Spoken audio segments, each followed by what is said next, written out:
Leander, thank you so much for making time for me. I really appreciate it on the Breaking King Ceilings podcast. Your name reminds me of a city that in Texas that I Mm-hmm. lived close to. I was like, oh, people can Oh, have no the name way. Leander. I didn't know that was a name. I mean, why not? You know, most cities and streets are named after people for the most part. So, and I really like that name. Yeah, I've heard of Leander, Texas before, so that's pretty interesting. I actually dated someone who grew up in Leander, Texas, which is insane to I even think know, about. awkward. Yeah, it's a little awkward. You didn't date someone or dating someone who has the same name as you do. You're right. Yes, that would be a little much. I don't know many Leanders. I only know two, and that's it. So a child that was adopted from Africa, and this other gentleman who's a white guy actually, whose name is Leander as well. So Yeah, it's a very cool name. I like it. But this is not a name this podcast. is not a name We want podcast. to talk about your career as an environmental consultant and kind of how that came about. So we'll Mhm. start with our first question, which is kind of standard for the podcast here, which is, what role has nature played in your life? Such a great question. So it's so interesting because I get the question a lot of, how did you get into conservation? I think because what they are really asking is how did a Black, Hispanic, gay man get into conservation? And that is where kind of like they're trying to like get as many people in the door as possible to really understand what this all means. And so I try to tell them first and foremost, my experience is different from other people's experiences.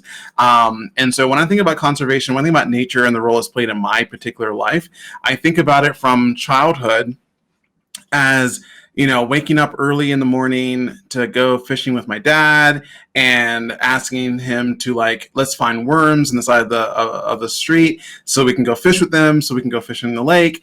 But it's so interesting because fishing in my cultural upbringing was less about being in nature and more about this like passage to manhood. So it was all about the technical expertise. It was also about providing food for your family, and being able to have the skill sets to be able to prepare that food for your family. So when I was out in nature, sure, I guess it was all there, but I was thinking about the technical aspects of being what it meant to be in nature. Mhm. And so that was a big part of growing up for me. And then as I think about it further, um, into my career wise, I had no intention of being a part of the conservation movement at all. I mean, it really just wasn't part of what we did. And so I was actually in community college and I was going for veterinary medicine. And so I was taking my initial classes. And before I transferred to a 4-year university at the University of Florida, my counselor said, well, you can do cows and chickens, which is animal sciences, or you can do bears and tigers, which is a wildlife track. And I'm like, well, neither one of those are cats and dogs. So if I had to choose between those animals, I would choose bears and tigers. Who would choose cows and Yeah, I chickens? like the song. That's so I chose bears and tigers with the intention of applying for veterinarian school as a wildlife veterinarian. And they said that's like the track you can take, and then once you get in, you can switch over to cats and dogs. So I'm like, oh, cool. So I was taking my wildlife courses while I was taking my veterinarian courses, like my prerequisites, such as like inorganic chemistry and physics and stuff like that. And I just saw myself falling in love more and more with the conservation field and the classes I were taking. I was acing all those classes. I was doing great. But what I really noticed more than anything else was that these students and teachers wore their passion on their sleeves. And it was just so enriching to see that because I had never seen that level of passion about anything before. And then I remember one year asking one question that changed the trajectory of everything. And I said, after you do all of these great research projects about the animals and their habitat and their wildlife, like who goes to the hood and talks to the people there about this research work? And they're like, first they're like, we don't even know what the hood is. So let's break that Oh, what? What? down. And then the next comment that really changed everything for me was, Leander, we got into conservation to not have to talk to people. And I was like, oh, there's a problem and I'm meant to be here to help you. So I'm going to stay here and I can do more and better work for the world if I stay in this field and really bring that skill set to bear in this field. So I knew I would be, I always knew from at that one moment, like I'm going to be known for the person who loves people and engages with people in the conservation field. And that's pretty Yeah. much what I've done. So I was gonna ask you, what made you question how are we gonna communicate this information to people? And would it be fair to say that it's because, like you said, you're more of a people person, so you felt Mhm. like this information would be valuable to communities in general? Yeah, I think what I learned, what I was feeling was that I was feeling resentment, I think, for these people who had such high passion for something I didn't know anything about. And I was like, why didn't I know about all the great things that you all are talking about? How come my family doesn't understand when I say the word conservation? They don't really know how to explain what that means. And I was just so frustrated that only these certain people had the ability to, the option to understand conservation. And, when I looked at the classroom makeup, the demographics, I mean, obviously I'm making some assumptions. I didn't ask them what their race was, but they all looked like white people to me. And so it was like, wow, all these people get access to something I never had access to growing up, in a way that allowed them to be so passionate about this whole process. And so I think I was just like, I need to get this to more people because more people need to know about it. Yeah. Yeah, it resonates with me because, well, I think for me how I started off was we need to just take out humans from this equation. It was a little extremist There's when I was that's a lot of making. I'm sentiment. just like, humans are destroying everything. Hmm. Yep. And and then as you learn about, because I went to a liberal arts college, so I was learning more about human nature Mm, interactions, and you did your thesis, I believe, or your master's in human dimension science. So correct. that's something that's really fascinating and very interesting to me because, over time, I've learned that yes, humans are part of nature, Hmm. and that we are part of that solution. And the more we understand we're part of nature, the better we are in coming up with holistic approaches, right? Yeah, absolutely. And I would say that it's difficult for people 'cause I think everyone likes to say, "Well, we're just doing this work for nature's sake," but you're really not. Everything that you're doing for people, whether you know it or not. You're doing it for people, whether it be people who just happen to share the same values as you, or people who, even if they don't share the same values of you, that you're still creating a space and protecting the environment for people. Because if we didn't exist, nature will do just fine. They do not need us and do not need our help whatsoever. Right. We're creating and protecting this because, yes, it's because of our planet, but also self-preservation. And so we are people. The individual person who's doing any conservation project, you are a person. You are protecting the planet for you and next generations, so that they can be able to see what this planet looks like, as best as possible, as undisturbed as possible. But you couldn't say that you're doing it just for nature's sake, because nature doesn't need you. It will literally be fine. You can destroy it down to like a last one seed left and it will replenish. We won't survive, but the planet and nature will figure it out. Yeah, definitely. That really hits home because I'm just like, yeah, we're not needed. But I would say, Poaching off nature. and I would like to think that it's not that even that people that we are part of nature, that we are nature. Yeah, We are nature embodied, and we just happen to walk around. yeah. I guess we're needed for, certain purposes like gosh, what's the I totally blanking out on the word, but like carrying seeds of trees Carrying and seeds. plants. We're That's true. pollinators, We right? are pollinators. That's right. And our bodies will eventually feed the planet as well. So it's all connected. Yeah, it makes me think of those tree burial pods that people are ascribing Yes. to. Yes. Do I'm you think kind of we should into do that. that? I would totally do that. Yeah. Turn I've into a tree? if that's what I could do, yes, I would. Because I mean, if you think about it, those funeral boxes, like how much harder it's going to be for you to integrate back into the planet if you're inside of a coffin, so like, just get me right into the soil, just get me right in there, and let's just Yeah, start. like a little. Let me just let me help the planet one last time. Oh, that was like turned morbid real quick. Death is life. Death Death is is life. life. Oh, so deep, so deep. Um, so I love that you've taken a social science approach, and Mm, I consider myself like a pseudo social scientist because I'm, constantly looking to understand human psyche, culture, and kind of like our own social norms and structures and how those influence how we interact with nature and treat it, right? Um, and so that's essentially what you do as a consultant. But before, excuse me, we go into, I guess we can talk about how you integrate the social sciences into your work. And then I'd really like to also learn from you about how you evolved as a professional and then decided that I want to be a consultant. So let's do it backwards because, yeah, we because why not? We can do whatever we want.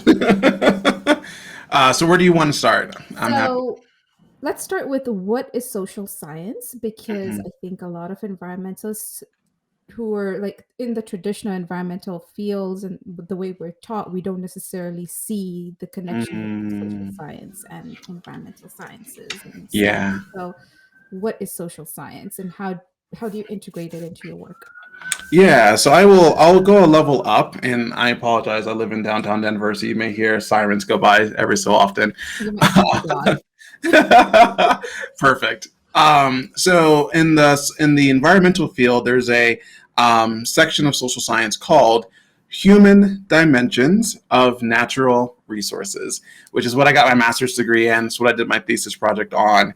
And so what that means is that the environmental field has recognized that social sciences is critical for the success of conservation projects. And so what we've done is we figure there's no need to create a whole new social science, right, per se. So what we do is we take from the various types of social sciences that are already in existence, all of their theories, all of the rigor that comes from that and the analysis process, and we apply them to conservation issues in a meaningful way. And so there's multiple types of social sciences. And so you may think of some of the classics like anthropology, sociology, and then you look into the applied stuff like law and education, and then you get into things like arts and humanities as a third bucket. Mhm. And so what they're all trying to do is set up a process to understand human behavior, our norms, our values, our belief systems, because humans are very complex. And but as complex as we are, we have a lot of habits and things that stay the same. We just express them all differently. That's what makes us special. We express our values and our ethics and things differently, but there are things that are fairly consistent, and that the science has shown over and over again that if you're in a particular type of person, you will tend to take this pathway in how you express your values. And so, for instance, you may have a value system, which is that I need to protect my family, right? That's like a very basic fundamental value that you have, but how you express that may look a lot of different ways. And so you may express it as I need to protect my family, so therefore I will have firearms in the house. And so that's one way. And so another way is I value my family. I need to provide, and so I will work long hours if necessary in order to provide for my family.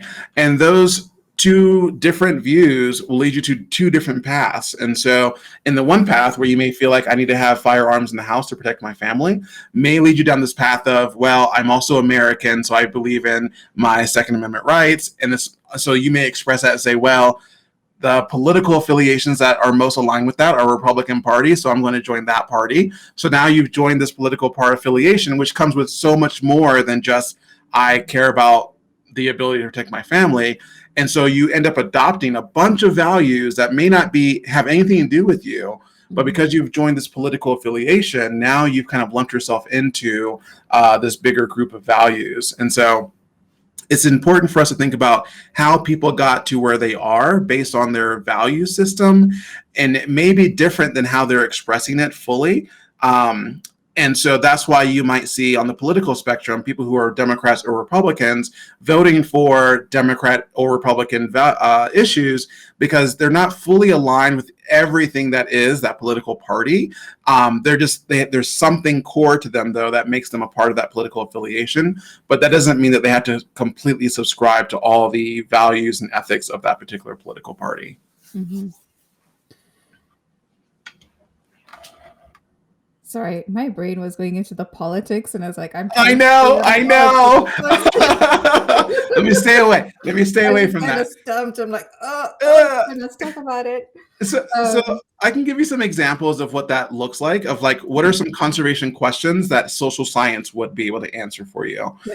So if you think about the classical social sciences, there's things like history.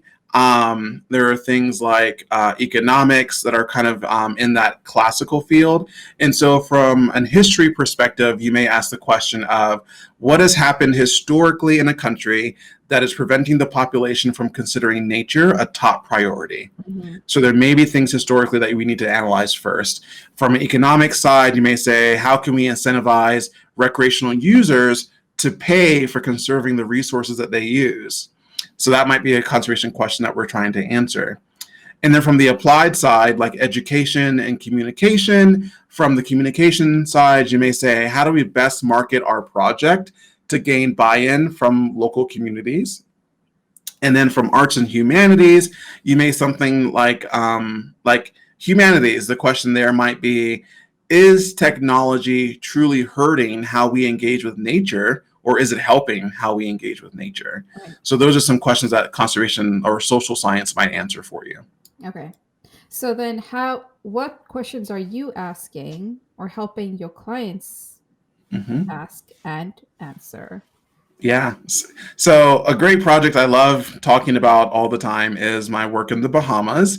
And I'm looking at the level of trust between fishers, law enforcement, and conservation groups. Hmm. And so through focus groups with fishers and law enforcement, we're trying to determine what is the historic breakdown in trust that has happened over time, what is the current level of trust, and then what do these stakeholders believe are the best actions to take to start to build trust. And so the reason why this is so important is trust is shown as always in the top two social factors for conservation success. So if you're going to have conservation success, you must have trust, and then you also must have engagement in community engagement. Those are the two factors that have been shown over and over again to lead to conservation success. And so you have to have effective trust. And so this project is really about building that trust over time. So Mhm. we answer those questions through social science. We've done the focus groups. So many great outcomes came from that. Unexpected things came from that as well. So an example of that is that one of the major breakdown in trust in the Bahamas is the banning of harvesting sharks and turtles. And the reason why is because that was not based on science, at least that's what fishers believe. It was based on international outcry. So there was a viral video that went out of one person torturing a sea turtle, which obviously is horrible. Nobody wants that. And so the international outcry, though, around that was, Bahamas, you have to stop all harvesting of sharks and turtles. And so they did that to appease the international stage. But sharks and turtle are traditional cultural food sources for Bahamians. This is what they were eating. This is part of their diet. And so Mm. you've literally ripped away a food source and a cultural icon from an entire nation, not based on science, not because the population was declining, but because of emotional outcry around one particular video. Mhm. So it's hard because these fishers now have lost trust in conservation groups because they don't know if they're going to make decisions based on emotions or on science. Yeah. Wow. So where does well, number one, was it based on science? The So banning? Yeah, so great question. So I think it was a mixture. So the viral video forced them to look at the science to see if they could find a need to close it down. And I would say the verdict is still out. I would say that they haven't really done the research to find out whether or not the banning of sharks and turtles was completely based on science or if it was motivated by this emotional outcry. I don't think anyone's actually spent the time to look at it because there was really no need to re-examine that particular process. But that is something that now conservation groups are looking back to find out, is it truly based on science? Can we lift the ban? Is it necessary anymore? So these are things that they're starting to look at as they try to think about how they build trust with these particular groups. Mm. So another interesting aspect is it sounds like the situation is like a policy that is being brought down upon the people, right? So, Mm-hmm. in your work through your research, are you looking for ways for community to collaborate with enforcement? And I think in general, but with the spirit of sustainable harvesting or management of the resource, right? I think that's the Yeah. ultimate kind of goal. Goal. Yep, the end goal in the Bahamas is to create more marine protected areas. So these are going to be spaces that are off limits to fishing, and they normally are like spawneries, so opportunities for the young species to have a chance to grow. And so these areas they want to have off limits, and then be able to work with fishers to kind of create size limits and other things so that there's a sustainable long term benefit for nature. But I will say what's interesting is everybody wants the exact same thing, but everyone's talking about it differently. Hmm. So, from the fisher's perspective, they're saying, I want to provide for my family. I want fishing to go on forever. And so I need to be, and I want this to be passed down to next generations, right? That's what they're saying. Law enforcement is saying, we want to not have to go after fishers and put them in jail for, catching the wrong sizes. We don't want to over penalize these fishers because this is their livelihoods as well. So we want to find the right balance, and we also want a vibrant economy. And the conservation groups are saying, we just want plentiful fish in the ocean that are vibrant and healthy and sustainable. But what they're not saying, what they don't understand, they're all saying the same thing. They're just saying it in a different way. So from the fisher's sense, it's protection of family. From conservation sense, it's protection of nature. And then from the law enforcement side, it's like this desire for balance and desire for appropriate actions to be taken. But what they're all saying is we want a lot of fish out there so we can all fish forever and there not be a need for, penalties and fines and all that other sort of stuff. Yeah. So I don't know where your project is, but have you told them that they're all saying the same thing? So I finished the focus groups, gave the report to the conservation group that hired me for that. Yeah. And now we're in the implementation phase. So we're going to be planning phase. So we're going to be talking through what are the strategies, and I will be telling them exactly that. So in the report, yes, I did say that. But it's good to actually have some workshopping sessions where we actually unpack that slowly, because even if I say that out loud, it really does take a long time for people to really understand. So we have to unpack it a little bit slowly. Yeah. So as you're talking about, collaborating with communities and the value of giving consideration to like human values and balancing that with environmental needs, um, what would you say to what would you say is the advantage of incorporating social science versus just doing like the pure conservation? Yeah, I'm yeah. trying to So convince some people to like go to the other side, whereas that's my perspective. yeah, so there's a lot of ways I would say I would answer that question. But first thing that comes to me that I talk a lot about to people and individuals is that conservation has to be relevant to all people. So protecting a piece of land, let's go land for a while since we're on the ocean. Let's go back to land. We can protect piece of land, call it a national park, call it, put a conservation easement on it and say, well, this is protected forever now, so we're good to go. We don't need to do anything. We didn't need to talk to people. It's protected. It's over.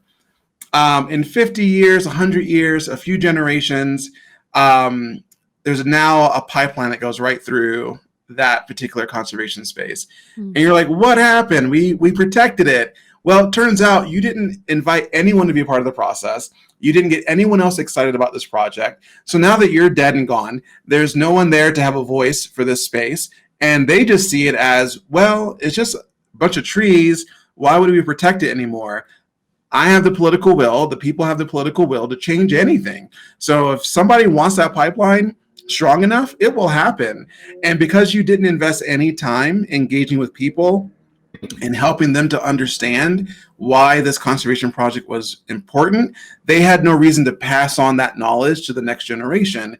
And so what you find and what you see, really, I would say there's a limitation to what the type of conservation that you're talking about can go, and we've seen it. We're living right now in the world of that kind of conservation, and we still have climate crisis. We still have declining populations of wildlife. So clearly, there's a limitation to that kind of conservation that isn't working and is leading to the planet that we have today. And so for that conservation to be effective, we need to be more collaborative and we need to be more open to staying relevant to changing times. And if we keep down the path that we're on right now, where we're doing the same kind of conservation that we've been doing forever, we're going to speed up and get right to that point that no one wants to get to with global warming or climate change, because we're not being diverse around how we think about conservation issues. Yeah.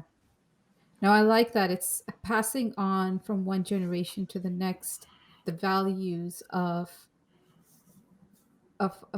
conservation, um, Yeah. but not necessarily in the traditional sense that we've applied conservation, but knowing that you have the agency to protect this, or to Mm-hmm.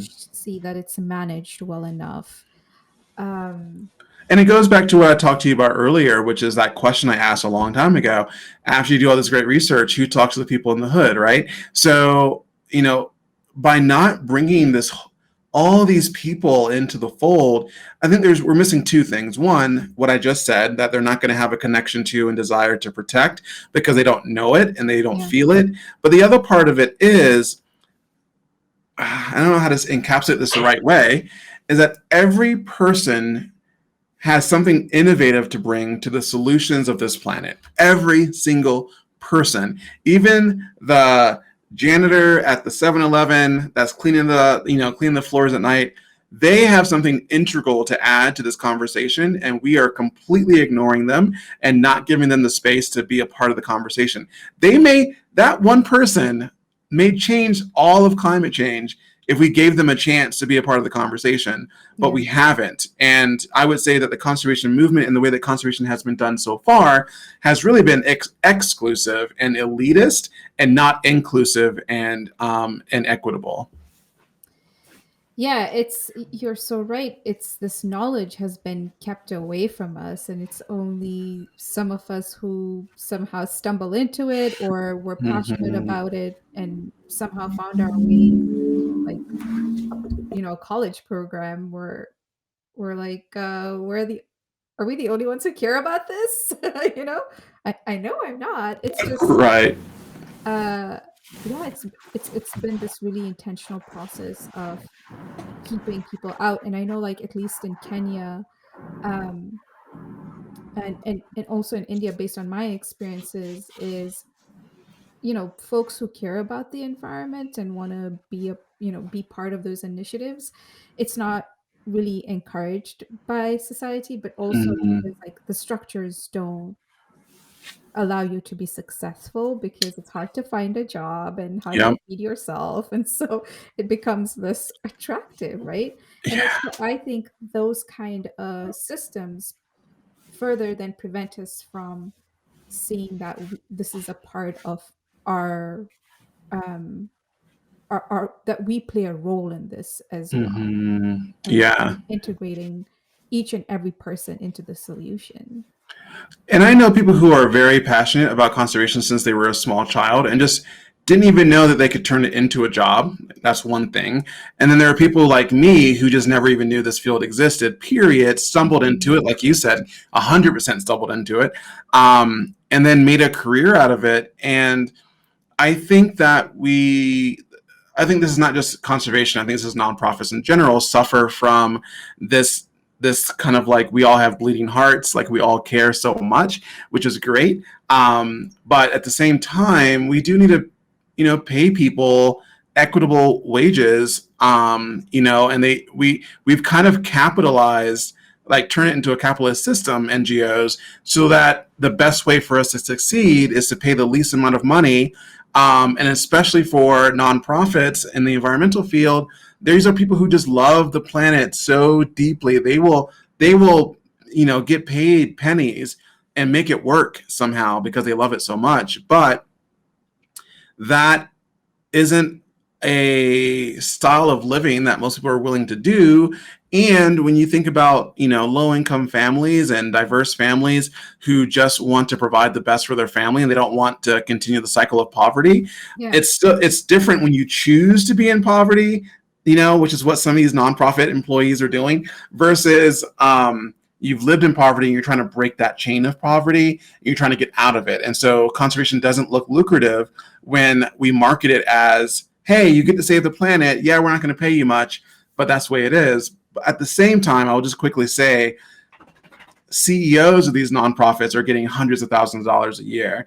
So let's be realistic that there is still a privilege gap and a wealth gap within nonprofits. That's unfair, that employees are getting paid nothing, but the CEO is getting paid $200,000, $300,000, $400,000 a year.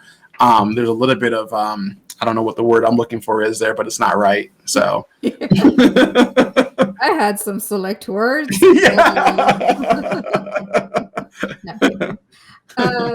It's unfair. It's unfair. Right? It's unfair. And yeah, I feel like this could be a whole other It could. episode where we're talking about some of the dysfunctionalities or dysfunctions within like the nonprofit sector and especially the environmental sector. One thing I realized later on in my life once I started pursuing environmental studies was that, wow, this is actually like an elitist field. Like nobody here comes from a struggling background. And so I think this is where we also fall short in the solutions that we come up with because we only know what we know. That's right. And so people who end up, like you were saying, going into these environmental professions, they don't necessarily come from struggling socioeconomic backgrounds. They have support from their family and they can earn less or whatever, but they still have a financial and familial kind of support system that they can rely on. And I think that that's just so unfortunate, at least for the environmental sector, where we could create more kind of like buffers and support systems for like communities that are like EJ communities, for example. Hey, let's build your capacity in collecting data on air pollution, or water quality in your neighborhood, and let's teach you how to draft, legislation or how to give a testimony at your city council or state legislator. That's right. That's right. And people, I don't know. I know. So I have I have a podcast called the Green Mind Podcast, and so my listeners are like, "Oh yeah, this is a normal conversation for Leander." I'm not sure what kind of listeners you have, but Jedi talk is like something we talk about all the time. So justice, equity, diversity, and inclusion. And one of the things that the reason why this is important is a lead into your other question that you asked me, which is why I got into entrepreneurship around this process in general. And so I would add that conservation groups have a lot to learn still, and they have a long way to go. They all recognize that Jedi is an issue for internal issues and also externally. But even though they recognize these issues, what we found is for a lot of the largest organizations, they've continued to get whiter over the years and not more diverse. And so even though they know it's a problem, they still haven't changed in a way that's going to be effective. Their board still looks a certain way, their senior leadership still looks a certain kind of way, and the majority of their staff looks a certain kind of way.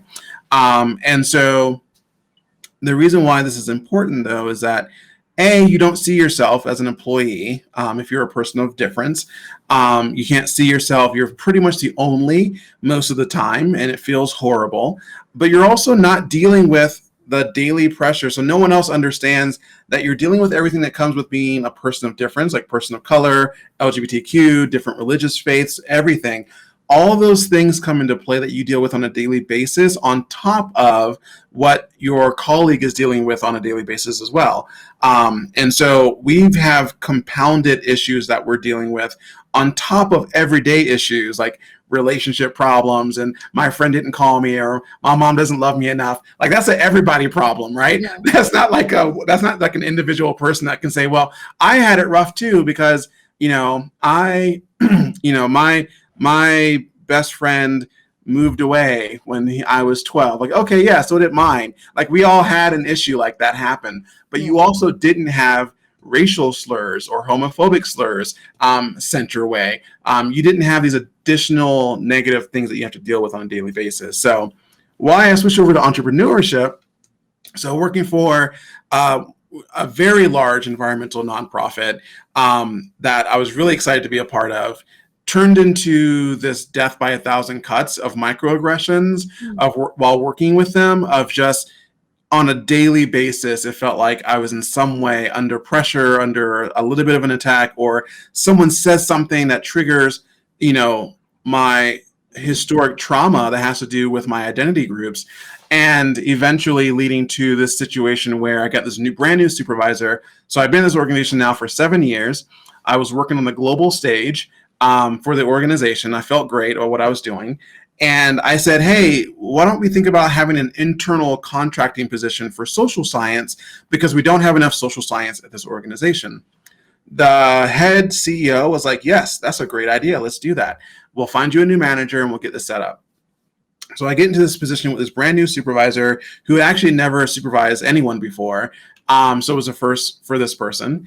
And we had a check-in. There's a lot of things I'm leaving out, but ultimately we get to this check-in one day and they say to me, Leander, I don't know if you should call yourself a social scientist anymore.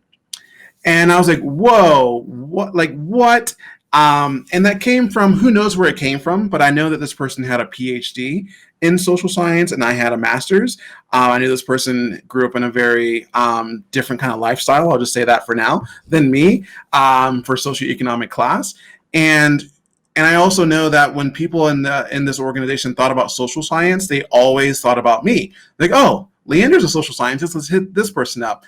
And so I was getting a lot of popularity around social science in this organization. And so I don't know the reasons, and I never really asked this person why, but I know that for me, that was the last cut for me. Like I remember when that person said that to me, I was looking in a mirror in my head of an image of myself, and then that mirror completely shattered because someone told me that what I thought I was not, and I gave them full power to say that that's true.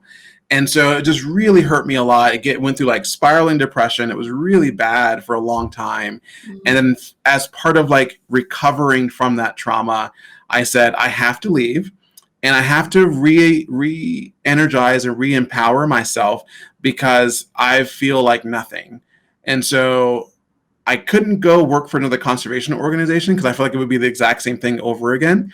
So I said, the only thing that works for me right now is to become a consultant and become an entrepreneur and be in this space in a way that's authentically me 100% all the time, because I forgot what that looks like working for another organization. So I figured out what my strengths are. I put together my business plan. I said, I'm going to do it. I left my organization. And I've been doing this for about 2.5 years now. And I have just exploded. I have to say no to projects now because I have too many projects. And what I find my favorite is my number one client has been the organization that I left. And so now they're paying me to do the work that they could have gotten, for much cheaper if I were still working there. And so it's really a full circle for me of finding my power, realizing that being authentically you 100% of the time is the only way to go. And I find that being an entrepreneur allows me to work in this conservation field in a way that's the most effective and gives back to communities. Wow, that's a it's sort of like a story of the phoenix rising from the ashes. I think. Yeah, that's what it feels like. Yes, I definitely felt like ashes. That's what it felt like. Yeah. So I'm glad to finally be out of that. Yeah, there's something very liberating about being a consultant because you kind of determine your own agenda, right? That's right.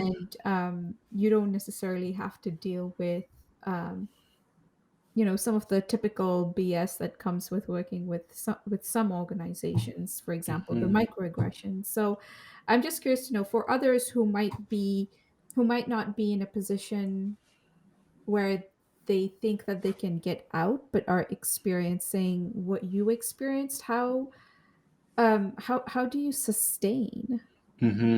Yeah, such a great question. So, one is if you can, find your allies wherever you're working, find out who is supportive of you, who understands some of the issues that you're going through, reach out to them, talk to them, and make sure you have that kind of friendship there.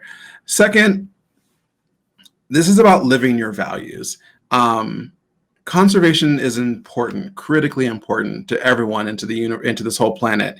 You don't have to work in the conservation field to contribute a lot to conservation. Actually, there are people who are not in the conservation field who are probably contributing more because of the work that they do in some way. And Mhm. so, understand your values and understand when to leave. You need to know yourself and know your own worth to say, you know what, this isn't worth it. This isn't worth everything that I'm sacrificing. So, I'm going to walk away. And then the other part of it is if you do decide to stay in it, understand your reasons as to why you're staying in. Know that you are likely in some way sacrificing something, but for some people that sacrifice is enough. And so remind yourself of what you're sacrificing and what you're sacrificing for, Mhm. because some people have the ability to perceive what's beyond me, what's after my death and after I move on, and what can I lay the foundation for. And some people, someone gave me a great example of what this looks like. It's like a party, right? When you're the host, you have a ton of responsibilities and you have a lot of things to get ready for, a lot of things you have to prepare for, even though no one's even there, you're just by yourself, right? And then the first person shows up. And so that's one type of person. You can be the person who's throwing the party and getting everything ready and then building the house and getting all the appetizers ready, right? Doing all that work. Then the next person that shows up is the first person to show up. So they're the ones who are there. They go, oh, well, we're here. I'm going to help you set the plates. I'm going to get things ready for you. Still, no one's there. And it's just the two of you having this conversation. And then the next part are those who are kind of arrive on time. Like, oh, we showed up. We knew there was a party. We're here on time. They have to kind of do all the initial conversations. They're pouring the first glasses of wine or whatever. And they're kind of getting the party warmed up. And then there are the people who come way later who are just there to party. Like, look, I'm just here for the party. I'm not trying to help anyone do anything. I'm not trying to set anything up. I'm just here to be my authentic full self at this amazing party. And same thing for conservation. You need to know, like, who are you? Are you the person who's going to set the house up and get everything ready, and so that when the next generation comes, they have a place to actually come to? Or do you want to wait and say, you know what, I don't want to be that person, but I'll be the person who helps that person by coming in later and staying around and building some foundational elements, but I don't want to build the whole house, you know? And then, or are you the person who just like, okay, I see it, we're early adopters, we know it's important, we're going to show up? Or are you the person that says, you know what, I don't have time to build a house, I don't have time to put down any plates, I don't have any time to get people warmed up, I just want to show up after everything's done and have a good time, you know? Yeah. So it matters who you are in that story. Yeah, yeah, totally. I think for me, it's because there are some people who have left the environmental field because of their frustrations with it. But you know, I would often ask like when is it?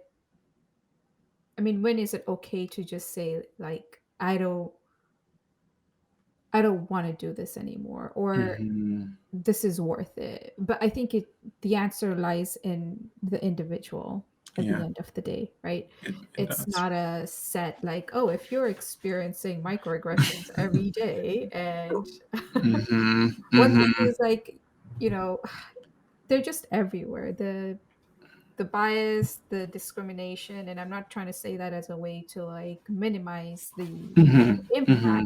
but it's just y- you just have to build a certain amount of resiliency, Yes. like maybe Yes. 70% or something, and then if it goes to 80%, you're like, this is rubbish. No, I don't want that. Right? Um, but I mean, for me, I figured that out very much later in my life, and I didn't know I was experiencing microaggressions or Hmm. harassment. I didn't know Yeah. only because of the culture that I came from. So it's great that you recognize that, and then there was then that final straw that broke the camel's back, where you're like, all right, no. Yeah, enough is enough. It is akin to, I don't like saying this because I don't have it, but I don't have any other words. Is that it feels like an abusive relationship. Yeah, You don't know you're in it until it's, much later. You don't always see the signs of it, but it was still an abusive relationship the entire time. And so I like in my experience to that of an abusive relationship yeah, where I just didn't know how bad it was until later. yeah. So I have one more question about your consulting, and then uh we can talk briefly about your podcast, which I totally forgot to talk about. That's I'm so okay. sorry. Um, and then we can go into the lightning round where we have about like 15 minutes. Is that good? Perfect. We're good? Okay, cool. So, one last thing is with starting a consulting, especially in a field that always complains about how there's no money, how do you even say like, oh, I'll just what kind of calculations did you do to be like, oh, being a consultant would be a viable option for me Yeah. mentally, emotionally, and also financially? Yeah, so great question. So, um, like I said before, worked for a fairly large organization. There's a chapter in every state in the United States, and they're in multiple countries. And so, before I left, I said, you know what? Let me find out if there's even money available for the type of work I want to do. So, I actually Oh. reached out to various chapters and said, hey, do you all have money for consulting around this particular issue? And every chapter was like, yeah, we have money, but we don't know who to give it to because we don't have social scientists on tap. We've gone to academia and we give the money to them and we find out that they're on a different timeline than we are. We need people who know how to get social science projects done within a 6 to 8 month time frame, and they need to be effective and they need to understand conservation. And I realized, like, wow, all this money is just sitting there and Mm. no one's taking it because there's no one knows who to give it to. I'm like, oh, well, you can give it to me. I'm right here. So me. Which is why I think I mentioned earlier, my initial thought was we would create an internal consultant for that organization. So they would save a ton of money and they would have someone in the house who's expert in their organization and in conservation. And so instead, by leaving, I've been able to be that for multiple organizations out there. So there are a lot of organizations who have understood. So I guess it's one, seeing the trend. So the trend was that social science was being more integrated into conservation. B, you already, wherever you're working right now, start to do your research. Find out what they would need if they wanted your services. Find that out now, and then call around to other organizations to find out what they might be looking for right now and if they have any funding available for it. And then when you leave your organization or whatever you decide to do, um, that's why you also never burn bridges. You cannot burn I was bridges. gonna say, burn the bridge, burn it all down. No, I'm Burn kidding. it all down. You cannot do that. Conservation is way Do too not, small. do not. Way too small for that. It never. It's never. It It doesn't never serve works. anyone any good. Yeah. Yeah. Yeah. I will say my favorite line from a Beyonce song, the very last line of her song, Formation, is always stay gracious. Best revenge is your papers. So never burn those bridges because if you really feel like so frustrated and angry by them, um, show what they're losing by you being successful. Be successful, and that's the best thing you can do. Don't, if you can help it, don't run away from the field because there's so much more that you can give, but just do it on your own time in your own way. Yeah. And so then going into your podcast, Green Mind, um, what's the idea behind it and what's the premise? Yeah, so the Green Mind podcast is all about bringing the world that I've got to live in for the last 15 years or so, of this intersection of social justice, environmental justice, and bringing it together in a way that seems effective. And so for some people, that looks like environmental justice. For other people, it's like two separate things that you bring together and they call it something different. And either way, what I wanted to bring to people is this idea that you don't have to choose between environmental love and people love. Like you can love both equally, and there's a way for you to work in that nexus of both. And so I interview individuals around the world who are focused on that nexus of helping people, but doing also conservation action in some way, or at least contributing to the improvement of our planet. Yeah, that's it's. I've conducted research on, so when I before I started this podcast, I was like, oh, I wonder what's the lay of the land as far as environmental podcasts go, and what's the representation of marginalized groups, including people of color. And um, I've and it's actually a kind of like a working Excel sheet that I have, and so far I've like Mm, gathered 141 environmental podcasts, and I've broken down the information. Of course, I don't have the self-identifying information, but based on what I can see, um, but what I found is about 70% of podcasts are hosted by white men and or white women, Interesting. and uh, about 30% or so is just by people of color. And Wow. so yeah, it's interesting. I think it's even less than that. I should know this because I did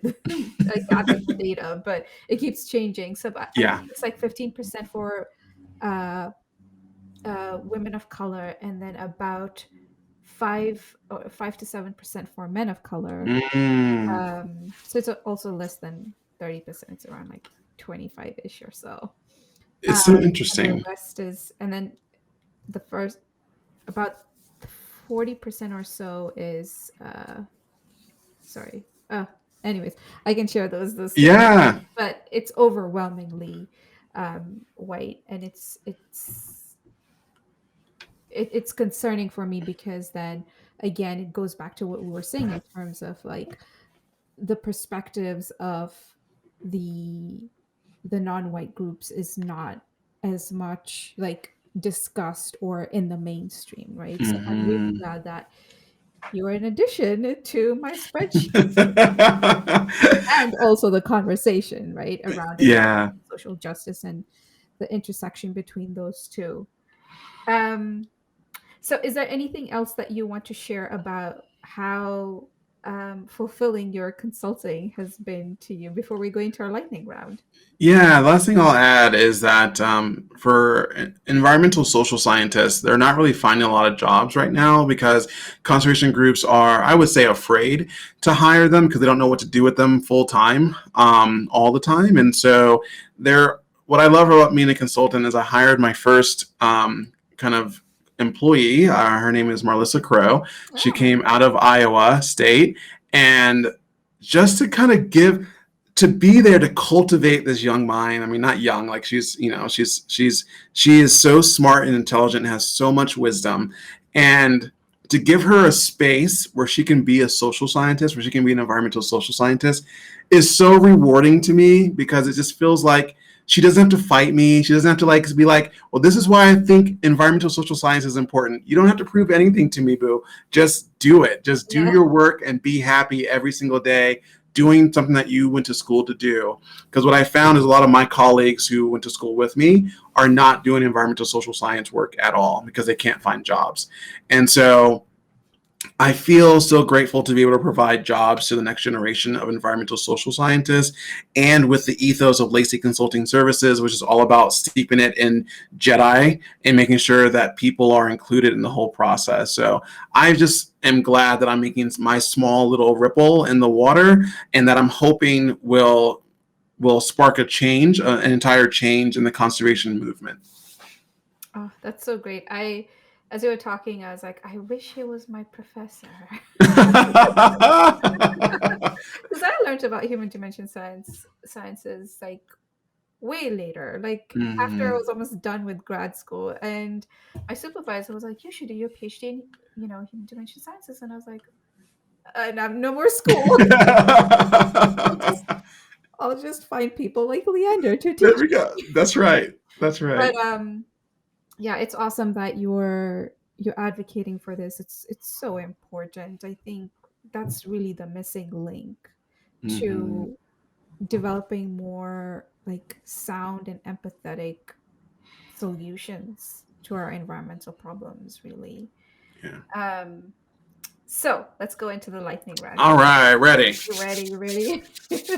I think. I um hope. what have you read, heard, or watched that has influenced you the most? Ooh, so I read, it was hard to get through, but Ta-Nehisi Coates' Between the World and Me was such a powerful book, and it really set the tone for my journey, my discovery, because I think everyone's on their own Jedi discovery.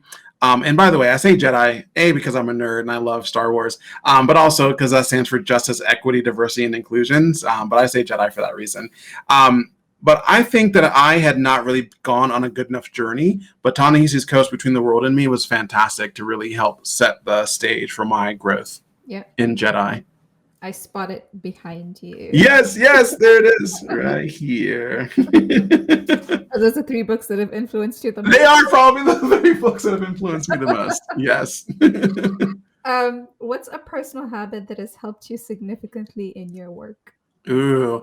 Well, people don't, this is an interesting thing. I wake up every day at 5:45. I have not set an alarm since I was 12 years old. My body wakes up at 5:45 every single day, Wow. even on the weekends. Which I know is crazy for people. On the weekends. Yeah. I think that's a superpower.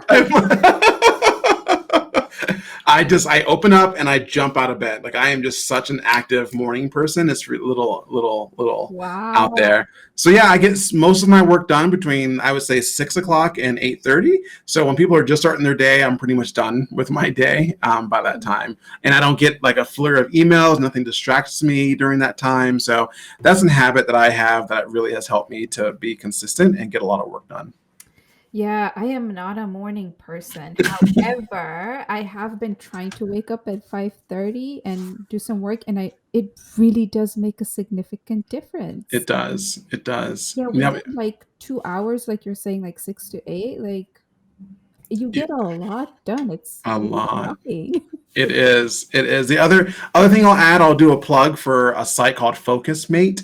FocusMates, you can go and sign up for a 50-minute session, all like 24 hours of the day, Mhm. and you're basically connected with someone anywhere in the world, and you just work for 50 minutes with your videos on, and so that has increased my productivity by like 150%. It's fantastic having that accountability person on the camera with you while you're working. And it's not creepy at all. It's not creepy at all. Surprisingly, Like, I just surprisingly not. you're watching me like do my work. Is there anything on my face? They're working. No, they're also working. They're not just staring at you. Yeah. Never know. Never know. I'm just kidding. But that's a good one. Focus mate. Yeah, FocusMate. Yep. I'm gonna Dot check it com. out. What's the best piece of advice you've received? Ooh, I would say the best piece of advice. I didn't understand the advice fully when it was given to me. It wasn't until I really became this entrepreneur where I really understood, which is always bring your authentic self to work every day, or really to the world every day. And I think I was separating my lives out. And I think as a person of color, a person of difference, you tend to do that because for safety issues, like, oh, when I'm in this area, when I'm in this space, I look like this. But when I'm in this space, I look like something different. But what I've realized now is I don't have time anymore to separate my identities out. They're all one identity. There's only one Leander. There's not different Leanders out in this world. And the more I align to just one Leander, the more success I have in this Yeah. world. Yeah. It's one of those things that you hear so much, be your authentic self, but one of the hardest things to It do. is. It Yeah. is. Sometimes they're like, what is my authentic self? Hmm. Yeah, the more you talk about yourself and be authentic and genuine and just be honest with people that you meet, the easier it gets. Like I tell people I'm a nerd all the time, and it actually like generates so much conversation and people connect with me better. Yeah. A nerd of what? But we know now. Exactly, exactly. So let's talk more. So besides waking up at 5:45 every single day, Uh what huh. is yours? What else is your superpower? Ooh, okay. So I have something called hypersynthesia. So what that means is, if I physically see you like cut your finger right here in any kind of way, my nerves will also pulsate in the exact same location. No way. Yeah. So what it is that I have mirror. Everyone has mirror neurons, and those mirror, and I like as if I know where they are. I'm just like touching them, and so the mirror neurons are what activates when someone yawns, and then you physically yawn in response to that, right? Mines are hyperactive, and so anything you do physically, my body will try to replicate and copy. And so anytime I see something where it's like pain, my body will go off in the exact location. Like not even like somewhere, it'll be like the exact location that it happened on your body. And then also I can same thing with like pleasure, like if you're happy or if I can see someone getting a massage, I will actually feel super relaxed as if I'm getting a massage myself. Dang! I You're know. like a real life empath. It's pretty much a real life empath. Absolutely. Yeah. It's called hypersynthesia. It was first discovered in a couple in England where the wife was like talking at the doctor, like, well, her husband was in pain. She's like, yeah, I feel it right here in my arm too, like everyone else does. And he was like, the doctor was like, nope, no one feels that except for you. Like, that's not normal. And so what they've realized over the years is that the people who have this ability don't know they have it because when we're kids, and someone falls and scrapes their knees, we all do the same thing, which is we all go, Yeah. right? And so we all think that you all felt it like we did, and so there is no reason for us to believe that that's not something that's universal because we all do a universal thing that seems like we've all felt that same pain. Yeah. That's super cool. Oh my god. I'm just gonna cut my hand right now. No, I'm just kidding. The negative, the downside, if I was truly a superhero, every time I beat up my foe, I would be beating myself up. Oh, So peace in your case. Well, this has been a pleasure. As we close out, is there anything else that sorry, how can we follow you on your journey? yeah, so you can find me through my website, which is where a lot of people go to. It's thegreenmindpodcast.com. You can also find me on Instagram at the Green Mind Podcast. Actually, it's just Green Mind Podcast. And then I am on every podcast app that you can think of. So Awesome. And then is there anything else that you want to add before we put a pause to our conversation here? no, just I'm so excited to be a part of your podcast. I know that you'll be joining me on my podcast soon, so we're gonna have another conversation. Superpower.